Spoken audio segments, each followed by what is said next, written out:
carreras y trabajo en el Centro de Arqueología Subacuática del Instituto Andaluz de Patrimonio Histórico. Me formé como arqueóloga en los años 90 y desde 2008 estoy en el área de investigación y de intervención. En cuanto a nuestras investigaciones, uno de los elementos que más nos interesan son las ánforas, porque son los contenedores que han transportado una gran diversidad de productos, pero que ahora para nosotros están llenas de valor histórico. ¿Quieres conocer por qué la ánfora es uno de los contenedores de transporte más difundidos y perdurables a lo largo de los siglos? ¿Por qué son tan frecuentes en el fondo del mar? Su nombre deriva del griego, anfóreos, que significa portar por ambos lados. Conocidas desde el siglo XV a.C. por los cananeos, evolucionaron y se extendieron por todo el Mediterráneo en naves egipcias, fenicias y griegas, repletas de diferentes productos, conteniendo ahora, para completar la historia, abundante información en relación al análisis del comercio antiguo. Los siglos multiplicaron sus diseños, alcanzando en el transporte marítimo, que era muchísimo más barato que el terrestre, cifras impresionantes. La capacidad de los barcos no se medía en peso, sino en cantidad de ánforas. Por ejemplo, el pecio romano denominado Bou Ferrer, en Alicante, ha contabilizado más de 3.000 ánforas de salsa de pescado. Sabemos que otros pecios documentados en el Mediterráneo contenían miles de ánforas apiladas en pisos. ¿Pero qué es un pecio? Sería el conjunto formado de los restos de un naufragio, su construcción naval, el cargamento y todos los demás útiles que iban a bordo. Muchas veces la madera queda protegida bajo las ánforas. La retirada descontrolada de los elementos que se ven en la superficie puede provocar la pérdida de la localización de un pecio. ¿Qué embalaje ha resistido tantos siglos? El ánfora es el resultado de una obra de ingeniería que pretendía crear el mejor sistema de embalaje para transporte de líquidos y otros productos realmente difíciles de mover. Sabemos que su durabilidad es milenaria, pero además otras cualidades como envase casi la llevan a alcanzar la categoría de inmejorable. Le aplicamos algunas de estas propiedades. Resulta económica, se elabora con recursos naturales, la arcilla, un material muy barato. Su producción es relativamente rápida para manos expertas.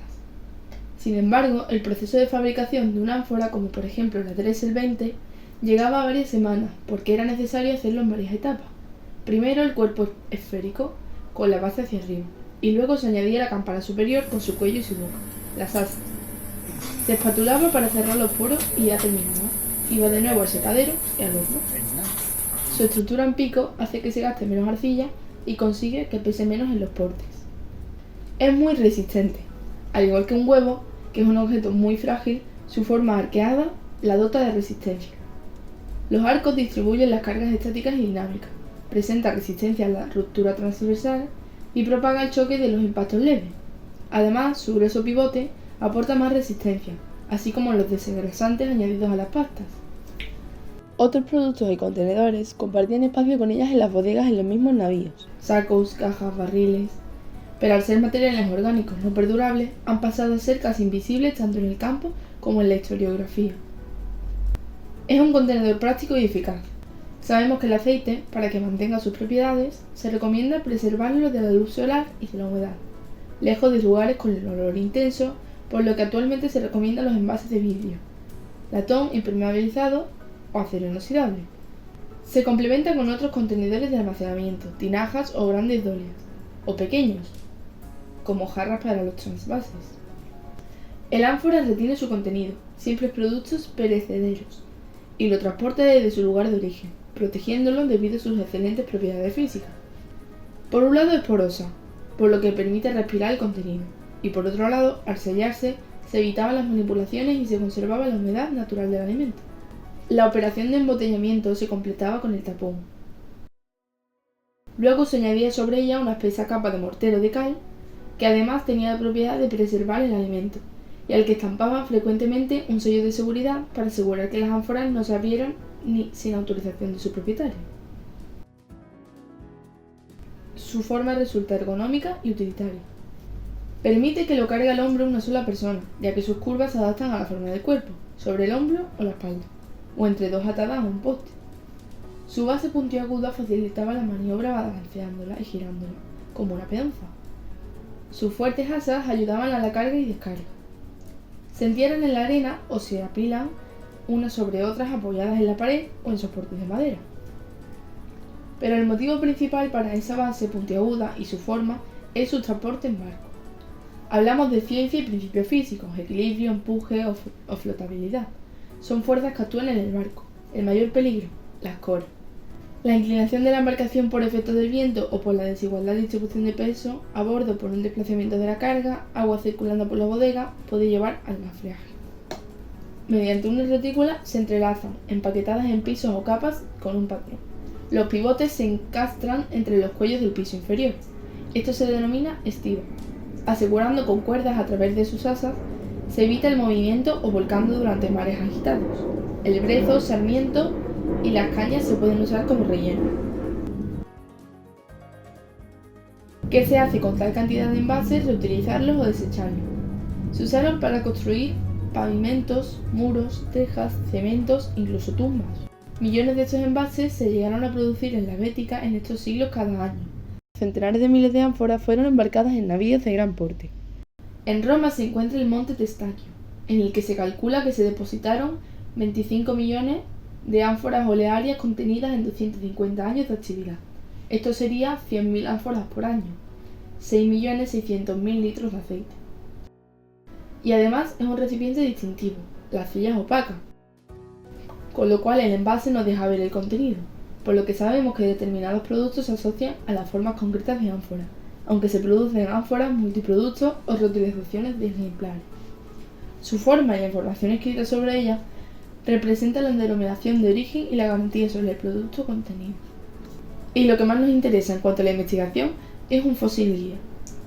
Su carácter perdurable a lo largo de los siglos la ha dotado de un gran valor histórico, llenándola de información para documentar la historia del comercio. Datación de yacimientos, canales de comunicación, rutas, cálculo de tonelaje de las naves, análisis de contenido, dieta, etc. Fue Dressel quien en el siglo XIX estableció la primera tipología de ánforas de carácter científico, con un total de 45 formas. Luego se han desarrollado cientos de tipologías que nos ayudan en la investigación, reconociendo los diferentes tipos desde piezas enteras o desde fragmentos que contengan rasgos significativos, sobre todo los bordes. Se distingue fácilmente por el cuerpo globular o esférico de las paredes gruesas, cuello corto y cilíndrico, pivote pequeño cónico o a botón, asas cortas y gruesas de sección circular y perfil arqueado, borde con tendencia triangular. Se usó durante 200 años manteniendo sus rasgos morfológicos, casi intactos, desde finales del reinado de Tiberio y dejándose de fabricar después de la llegada al poder del emperador Aureliano. ¿Y qué más podemos saber de ellas? Pues que son una de las ánforas más difundidas en todo el occidente mediterráneo. Conocemos bien su área de producción, que se centra alrededor de los ríos Guadalquivir y Genil. El itinerario comenzaba en diciembre, con la recolección de la aceituna para elaborar aceite que se almacenaba en grandes dolias del área productiva de la villa. Desde las almazaras se transportaba el aceite hasta los puntos principales de envasado, las mismas alfarerías ribereñas emplazadas a lo largo de los tramos navegables de los ríos Guadalquivir y Genil. El traslado terrestre del aceite se hacía en odres de piel de animal. El producto se pesaba y trasvasaba en ánforas, que debidamente precintadas y etiquetadas, salían en barcazas del río con destino al puerto exportador de Hispalis. Las ánforas están frecuentemente selladas, dándonos información como una etiqueta. Las ánforas olearias Dressel 20 de la Bética cuentan muchas cosas. Nos hablan mediante los grafitos, de datos sobre la fabricación del envase, y los tituli picti que cuentan de quién era el contenido y el contenedor. La tara del ánfora, es decir, su peso vacío, 30 kilos, y el peso neto del aceite, 70 kilos. Así como otros datos sobre el embotellado y sobre propiedades del producto.